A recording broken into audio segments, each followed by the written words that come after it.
ವಾಕ್ಯ ಹೇಳುತ್ತೆ, ನೀತಿವಂತರ ಮಾರ್ಗದಲ್ಲಿ ಸತ್ಯ ಇದೆ, ಆ ಮಾರ್ಗ ಯಾವಾಗಲೂ ಹಾನಿಗೆ ದೂರವಾಗಿರುತ್ತದೆ. ಹಲ್ಲೆಲೂಯಾ. ನಷ್ಟಕ್ಕೆ ಆ ಮಾರ್ಗ ಏನಾಗಿರುತ್ತಂತೆ?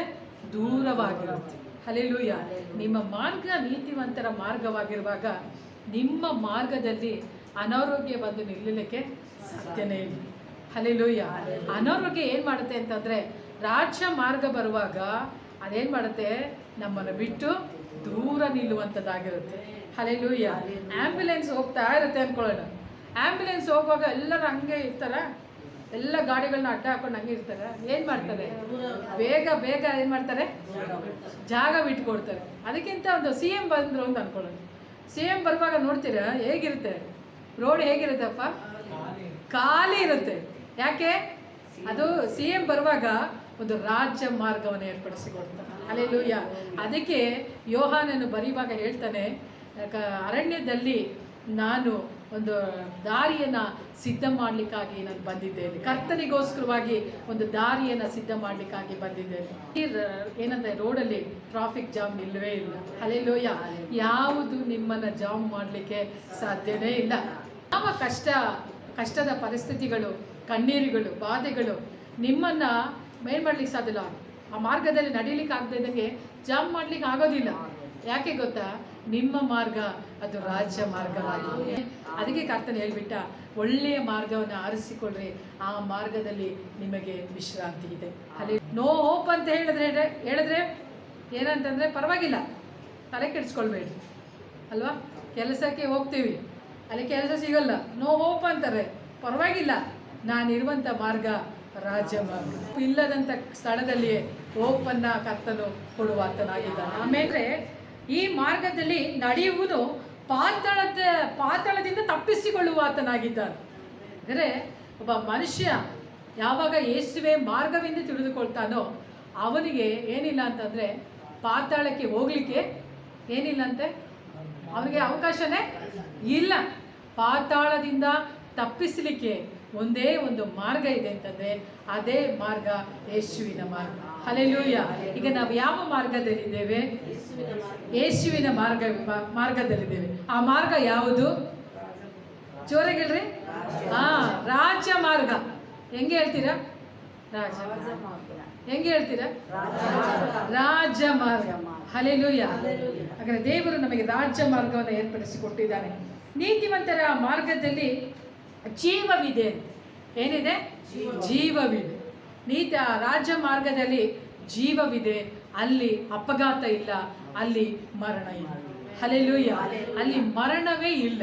ಹಾಗಾದರೆ ಯೇಸು ಕ್ರಿಸ್ತನು ಈ ಲೋಕದಲ್ಲಿ ಆತನು ಸಂಚರಿಸಿದಂಥ ದಿನಗಳಲ್ಲಿ ಏನು ನಡೆಯಿತು?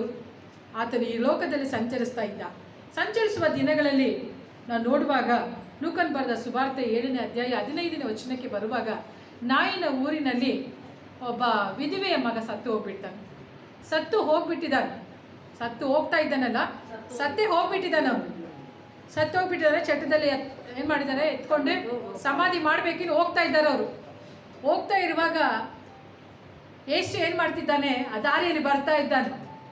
ಯೇಸು ಬರುವಂಥ ಮಾರ್ಗ ಯಾವುದು? ರಾಜ್ಯ ಮಾರ್ಗ. ಹೇಳಿದಾಗ ಹೇಳ್ಬಿಡ್ಬೇಕು, ರಾಜ್ಯ ಮಾರ್ಗ. ಯೇಸು ಬರುವಂಥ ಮಾರ್ಗ ಯಾವುದು? ರಾಜ್ಯ ಮಾರ್ಗ. ಈಗ ಚಟ್ಟೆ ಎತ್ಕೊಂಡು ಅವಳು ಎಲ್ಲಿಗೆ ಬರ್ತಾ ಇದ್ದಾಳೆ? ಯಾವ ಮಾರ್ಗದಲ್ಲಿ ಬರ್ತಿದ್ದಾಳೆ? ಪಾಪಾತ್ಮರ ಮಾರ್ಗದಲ್ಲಿ ಬರ್ತಿದ್ದಾಳ?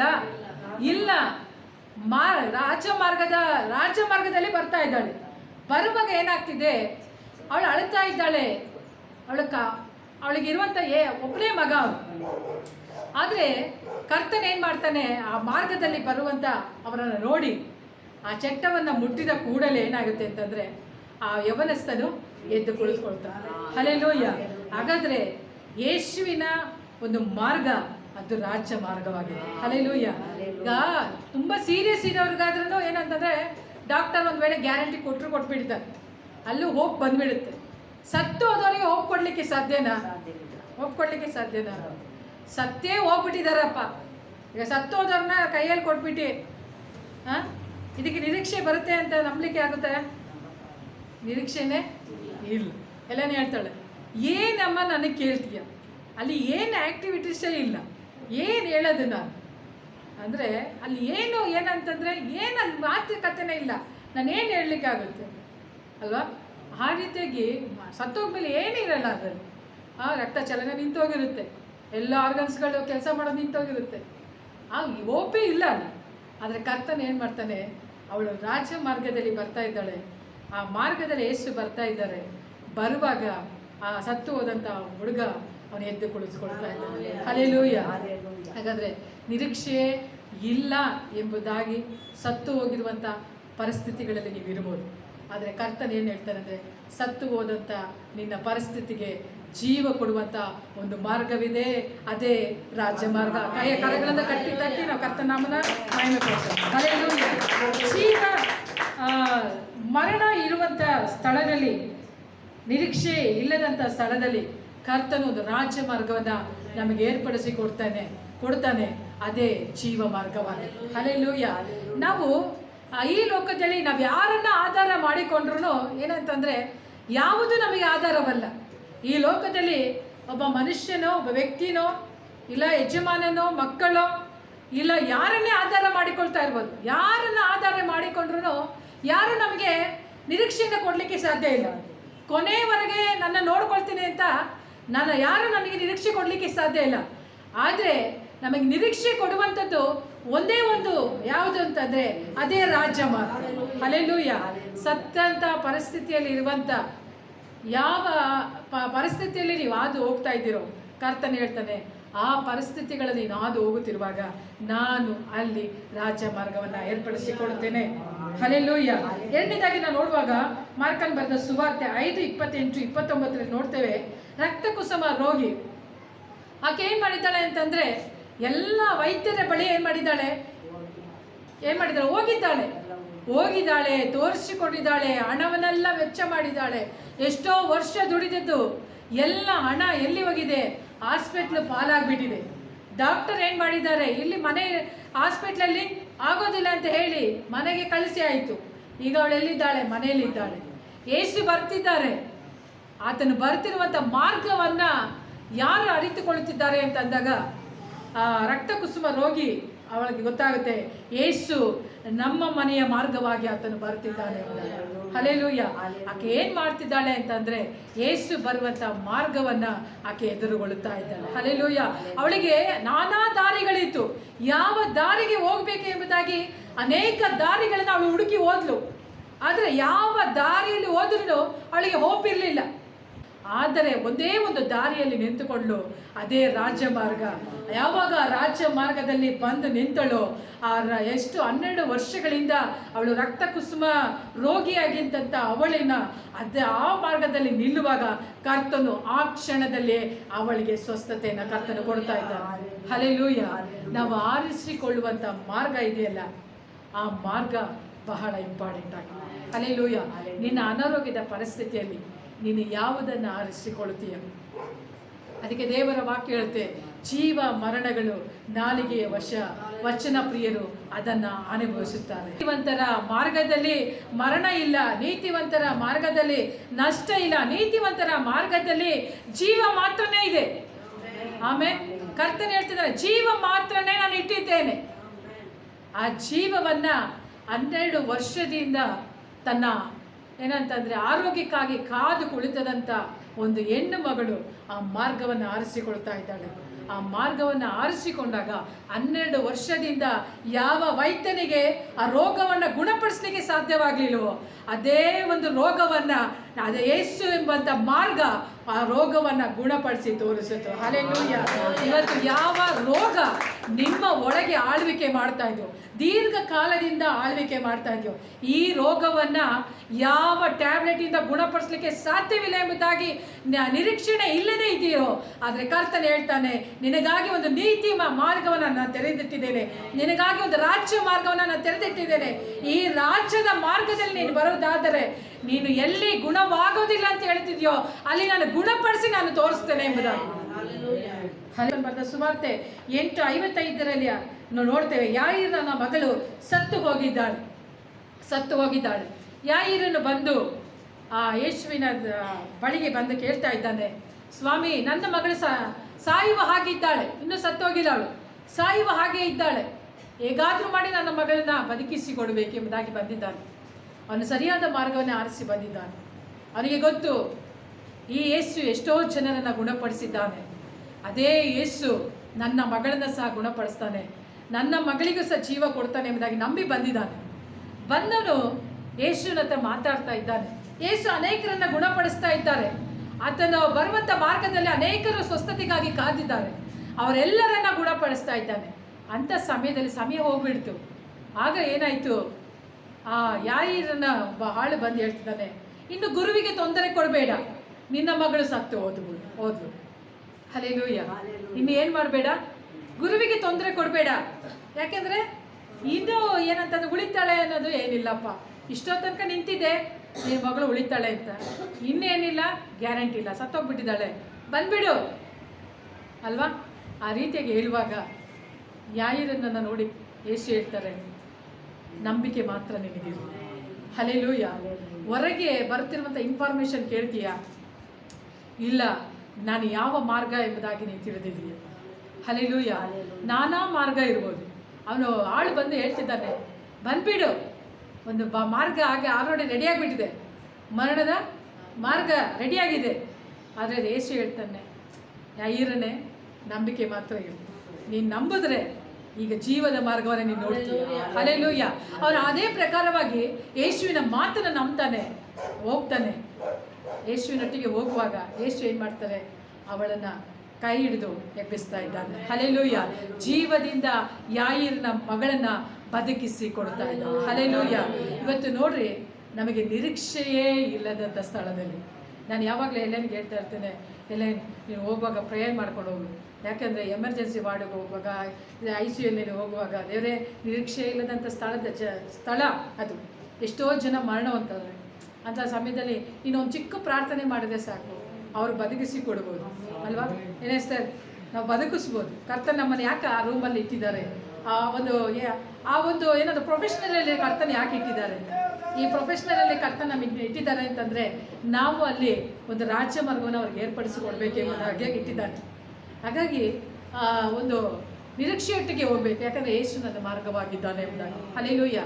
ಈಗ ನಾವು ನೋಡ್ತೇವೆ, ಯಾಯೀರನಿಗೆ ನಿರೀಕ್ಷೆ ಇಲ್ಲ, ಬಂದ್ಬಿಡಪ್ಪ ಅಂತ ಹೇಳಿದ್ರು. ಅವನೇನು ಮಾಡ್ತಾನೆ ಅಂದರೆ, ಇಲ್ಲ ನಾನು ಒಂದು ಮಾರ್ಗವನ್ನು ಏನು ಮಾಡಿದ್ದೇನೆ, ಆರಿಸ್ಕೊಂಡು ಬಿಟ್ಟಿದ್ದೇನೆ. ಅದಕ್ಕೆ ಅವನು ಯೆರೆಮೀಯನ ಹಾಗೆ ನಾನೊಂದು ಪುರಾತನವಾದಂಥ ಮಾರ್ಗವನ್ನು ಆಲ್ರೆಡಿ ಏರ್ಪಡಿಸಿಕೊಂಡು ಬಿಟ್ಟಿದ್ದೇನೆ. ಆ ಮಾರ್ಗವನ್ನು ಬಿಟ್ಟು ನಾನು ಅಲ್ಲಾಡೋದಿಲ್ಲ, ಆ ಮಾರ್ಗದಲ್ಲಿ ಮರಣ ಇಲ್ಲ. ಹಲ್ಲೆಲೂಯಾ. ಆ ರೀತಿಯಾದಂಥ ಒಂದು ದೃಢವಾದಂಥ ನಿಶ್ಚಯ ನಮಗಿರುವಂಥದ್ದಾಗಿರಬೇಕು. ಮಾರ್ಕನ ಬರೆದ ಸುವಾರ್ತೆ 5:15 ನಾವು ನೋಡ್ತೇವೆ, ಅಲ್ಲಿ ಗೆರಸೇನರ ಸೀಮೆಯಲ್ಲಿ ದೆವ್ವಗಳ ದಂಡಿನಿಂದ ಕಟ್ಟಲ್ಪಟ್ಟವನಾಗಿದ್ದಾನೆ. ಎಷ್ಟೋ ಜನರು ಬಂದು ಆ ದೆವ್ವದಿಂದ ಬಿಡುಗಡೆ ಮಾಡಬೇಕೆಂಬುದಾಗಿ ಜನರು ಏನು ಮಾಡಿದ್ದಾರೆ, ಅವನನ್ನು ಬಿಡಿಸ್ಬೇಕೆಂಬುದಾಗಿ ಪ್ರಯತ್ನ ಪಟ್ಟಿದ್ದಾರೆ.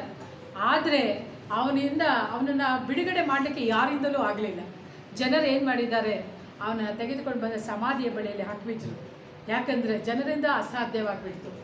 ಆದರೆ ಅವನೇನು ಮಾಡ್ತಾನೆ, ಆ ಗವಿಯಿಂದ ಅವನು ಹೊರಗೆ ಬರ್ತಾ ಇದ್ದಾನೆ. ಅದೇ ಮಾರ್ಗದಲ್ಲಿ ಯೇಸು ಬರ್ತಾ ಇದ್ದಾನೆ. ಹಲ್ಲೆಲೂಯಾ. ಸಮಾಧಿಯ ಜಾಗದಲ್ಲಿ ಯೇಸು ಬರಲಿಕ್ಕೆ ಏನಾದರೂ ಹೋಪ್ ಇದೆಯಾ? ಇಲ್ಲ. ಆದರೆ ಕರ್ತನ ಏನು ಮಾಡ್ತಿದ್ದಾನೆ ಅಂತಂದರೆ, ಸಮಾಧಿ ಅಂತ ಹೇಳುವಾಗ ಅಲ್ಲಿಯೂ ಏನಿಲ್ಲ, ನಿರೀಕ್ಷಣೆ ಇಲ್ಲ. ಸಮಾಧಿಯಲ್ಲಿ ಏನಾದರೂ ನಿರೀಕ್ಷಣೆ ಇದೆಯಾ? ಅಲ್ಲಿ ಏನೂ ಇಲ್ಲ. ಅಲ್ಲಂತೂ ಅಂದರೆ ನಾವು ಊಹಿಸ್ಲಿಕ್ಕೂ ಆಗೋದಿಲ್ಲ, ಏನಾದರೂ ಸಿಗುತ್ತೆ ಅಂತಲೂ ಊಹಿಸ್ಲಿಕ್ಕೆ ಆಗೋದಿಲ್ಲ. ಅಂಥ ಒಂದು ಸ್ಥಳ. ಆದರೆ ಅಂಥ ಒಂದು ಸ್ಥಳದಲ್ಲಿ ಯೇಸು ನಡ್ಕೊಂಡು ಬರ್ತಾ ಇದ್ದಾರೆ. ಬರುವಾಗ ಆ ದೆವ್ವ ಹಿಡಿದವನನ್ನು ನೋಡಿ ಅವನಿಗೇನು ಮಾಡ್ತಿದ್ರೆ, ಸ್ವಸ್ಥತೆಯನ್ನು ಆತನು ಮಾತನಾಡ್ತಾ ಇದ್ದಾನೆ. ಹಾಗಾದರೆ ಆ ದೆವ್ವ ಹಿಡಿದವನು ಆ ರಾಜ್ಯ ಮಾರ್ಗವನ್ನು ಎದುರುಗೊಳ್ಳುವಾಗ ಅವನಿಗೆ ಸಂಪೂರ್ಣವಾಗಿ ಸ್ವಸ್ಥತೆ ಉಂಟಾಯಿತು ಎಂಬುದಾಗಿ ನೋಡ್ತೇವೆ. ಹಲ್ಲೆಲೂಯಾ. ದೇವರ ವಾಕ್ಯದಲ್ಲಿ ನೋಡ್ತೇವೆ, ಆ ಪ್ರಾಂತದ ಜನರು ಆ ಯವನಸ್ಥನು ಸ್ವಸ್ಥವಾಗಿರುವುದನ್ನು ಕಂಡು ಭಯಭ್ರಾಂತರಾದರು ಮತ್ತು ಆಶ್ಚರ್ಯಪಟ್ಟರು ಎಂಬುದಾಗಿ. ಹಾಗಾದರೆ ಆಶ್ಚರ್ಯ ಪಡುವ ಹಾಗೆ, ಜನರು ಭಯಭ್ರಾಂತರಾಗುವ ಹಾಗೆ ಮಾಡುವಂಥ ಒಂದೇ ಒಂದು ಮಾರ್ಗ ಇದೆ ಅಂತಂದರೆ ಅದೇ ಯೇಸುವಿನ ಮಾರ್ಗ. ಹಲ್ಲೆಲೂಯಾ. ಆ ಮಾರ್ಗವನ್ನು ಕರ್ತನ ಏನು ಮಾಡಿದ್ದಾನೆ, ನಮ್ಮ ಮುಂದೆ ಇಟ್ಟಿದ್ದಾನೆ. ಆಮೇಲೆ ನೀತಿವಂತರ ಮಾರ್ಗ ಏನಂತ, ಇದು ರಾಜ್ಯ ಮಾರ್ಗ. ಹೇಳ್ರಿ ನೀತಿವಂತರ ಮಾರ್ಗ ರಾಜ್ಯ ಮಾರ್ಗವಾಗಿದೆ. ಹಲ್ಲೆಲೂಯ. ಯೇಸು ಹೇಳಿದರು ಈ ಲೋಕದಲ್ಲಿ ಇದ್ದಾಗ ನಾನೇ ಮಾರ್ಗ, ನಾನೇ ಸತ್ಯ, ನಾನೇ ಜೀವ ಎಂಬುದಾಗಿ. ಅದೇ ಯೇಸು ಹೇಳಿದ್ರು ನಾನೇ ಈ ಲೋಕಕ್ಕೆ ಬೆಳಕು ಎಂಬುದಾಗಿ. ಅದೇ ಯೇಸು ಹೇಳ್ತಿದ್ದಾರೆ ನೀವು ಲೋಕಕ್ಕೆ ಬೆಳಕು ಎಂಬುದಾಗಿ. ಅದೇ ಯೇಸು ಹೇಳ್ತಾ ಇದ್ದಾನೆ ನೀತಿವಂತನ ಮಾರ್ಗ ರಾಜಮಾರ್ಗ. ಹಲ್ಲೆಲೂಯ. ಯೇಸು ಹೇಳಿದ್ರು ನಾನು ಮಾರ್ಗ. ಈಗ ಏನ್ ಹೇಳ್ತಿದ್ದಾರೆ, ಅಪ್ಪ ನನ್ನ ಮಕ್ಕಳ ಮಾರ್ಗ ಇದೆಯಲ್ಲ ಅದು ರಾಜಮಾರ್ಗ. ಆಮೇಲೆ ನೀತಿವಂತರು ಅಂದ್ರೆ ಯಾರು? ನಾವೇ ಹೇಳ್ರಿ. ನೀತಿವಂತರು ಅಂದ್ರೆ ಯಾರು? ನಾನೇ. ಹೇಳಪ್ಪ, ನಾನೇ. ನನ್ನ ಮಾರ್ಗ, ನನ್ನ ಮಾರ್ಗ ರಾಜ್ಯ ಮಾರ್ಗ. ಹಲ್ಲೆಲೂಯ. ನನ್ನ ಮಾರ್ಗದಲ್ಲಿ ಹೇಳಿ ಚೆನ್ನಾಗಿ, ನನ್ನ ಮಾರ್ಗದಲ್ಲಿ ಸೋಲು ಅನ್ನುವಂಥದ್ದೇ ಇಲ್ಲ. ಹಲ್ಲೆಲೂಯ. ನೀವು ಸೋತು ಹೋಗೋದೇ ಇಲ್ಲ. ಹಲ್ಲೆಲೂಯ. ಸೋಲು ಅನ್ನುವಂಥದ್ದು ಇಲ್ಲವೇ ಇಲ್ಲ. ಯೇಸುವನ್ನು ನೋಡಿದ್ದೀರಾ? ಆತನು ಸೋತು ಹೋಗಿದ್ದೇ ಇಲ್ಲ. ಸೋತೋಗಿದ್ದಾರೆ ಎಲ್ಲಾದರೂ? ಯಾವುದಾದ್ರೂ ರೋಗನ ಗುಣಪಡಿಸ್ಲಿಕ್ಕೆ ನನ್ನ ಯೇಸುವಿಗೆ ಆಗಲಿಲ್ಲ ಅಂತ ಹೇಳ್ಬಿಟ್ಟು ಬಂದ್ಬಿಟ್ರ ವಾಪಸ್ಸು? ಎಲ್ಲ ಬಂದಿದ್ದಾರ? ಇಲ್ಲ ಅಲ್ವಾ? ಆದರೆ ಇವತ್ತು ವೈಜ್ಞಾನಿಕ ಯುಗಕ್ಕೆ ಒಂದು ಚಾಲೆಂಜ್ ಮಾಡುವಂಥ ಒಂದು ಮಾತನ್ನು ಕರ್ತನ ನಮಗೆ ಕೊಟ್ಟಿದ್ದ. ಹಲ್ಲೆಲೂಯ. ಅದು ಯಾವುದು ಅಂತಂದರೆ ನೀತಿವಂತರ ಮಾರ್ಗ ರಾಜ್ಯ ಮಾರ್ಗ. ಹಲ್ಲೆಲೂಯ. ವೈಜ್ಞಾನಿಕ ಲೋಕದಲ್ಲಿ ಕೊಡದಂಥ ಗ್ಯಾರಂಟಿಯನ್ನು ಕೊಡುವಂಥ ಒಂದೇ ಒಂದು ಮಾರ್ಗ ಅಂತಂದರೆ ಅದು ನೀತಿವಂತರ ಮಾರ್ಗ ರಾಜ್ಯ ಮಾರ್ಗವಾಗಿದೆ. ಹಲ್ಲೆಲೂಯ. ಇವತ್ತು ನೀವು ರಾಜ್ಯ ಮಾರ್ಗದಲ್ಲಿ ನೀವಿದ್ದೀರಾ. ಅರಣ್ಯದಲ್ಲಿ ಇರುವಾಗ ಇವತ್ತು ಎಲ್ಲಿದ್ದೀರಾ? ಅರಣ್ಯ ಇರ್ಬೋದು, ನಿಮ್ಮ ಜೀವಿತದಲ್ಲಿ ಅರಣ್ಯ ಇರ್ಬೋದು. ಆದರೆ ಕರ್ತನ ಹೇಳ್ತಾನೆ ಅರಣ್ಯದಲ್ಲಿಯೇ ನಾನು ಕಾಲುವೆಗಳನ್ನು ಹರಿಸ್ತೇನೆ. ಹಲ್ಲೆಲೂಯ. ಅರಣ್ಯ ಯಾತ್ರೆಲೋ ನಾದಾಗು ಚೋಟು ನೀವೇ, ನಾನೀಟಿ ಊಟ ನೀವೇ. ಬರೋರಾರ್ರಿ? ಅರಣ್ಯ ಯಾತ್ರೆಲೋ ನಾದಾಗು ಚೋಟು ನೀವೇ, ನಾನೀಟಿ ಊಟ ನೀವೇ. ಅತಿ ಕಾಂಕ್ಷಣೀಯುಡ ಆನು ಕೊನೆದ ನಿಮಿದ, ಅತಿ ಕಾಂಕ್ಷಣೀಯುಡ ಆನು ಕೊನೆದ ನಿಮಿದ. ನಾ ಯೇಸು ರಾಜ, ನಾ ಆರಾಧ್ಯ ದೈವವಾ, ಆರಾಧ್ಯ ದೈವವಾ, ನಾ ಸ್ತೋತ್ರ ಗೀತವಾ, ನಾ ಸ್ತೋತ್ರ ಗೀತವಾ, ಆರಾಧ್ಯ ದೈವವಾ, ನಾ ಯೇಸು ರಾಜ ರಾಜ. ಹಲ್ಲೆಲೂಯ. ಅರಣ್ಯ ಯಾತ್ರೆಯಲ್ಲಿ ಆತನೇ ನಮಗೆ ಆಶ್ರಯವಾಗಿ ನಿಲ್ಲುವಾತನಾಗಿದ್ದಾನೆ. ಹಲ್ಲೆಲೂಯ. ಅರಣ್ಯ ಹೇಗಿರುತ್ತೆ? ಅರಣ್ಯ ಹೇಗಿರುತ್ತೆ? ಏನು ಇಲ್ಲದೆ ಇರುತ್ತೆ ಅಲ್ವಾ? ಆದರೆ ಅರಣ್ಯವನ್ನ ಕರ್ತನಾದ ದೇವರು ಅದರಲ್ಲಿ ಕಾಲುವೆಗಳನ್ನು ಹರಿಸಿ ಅದನ್ನು ಉದ್ಯಾನವನವಾಗಿ ಮಾರ್ಪಡಿಸುವಾತನಾಗಿದ್ದಾನೆ. ಆಮೇಲೆ ಹಲ್ಲೆಲೂಯ.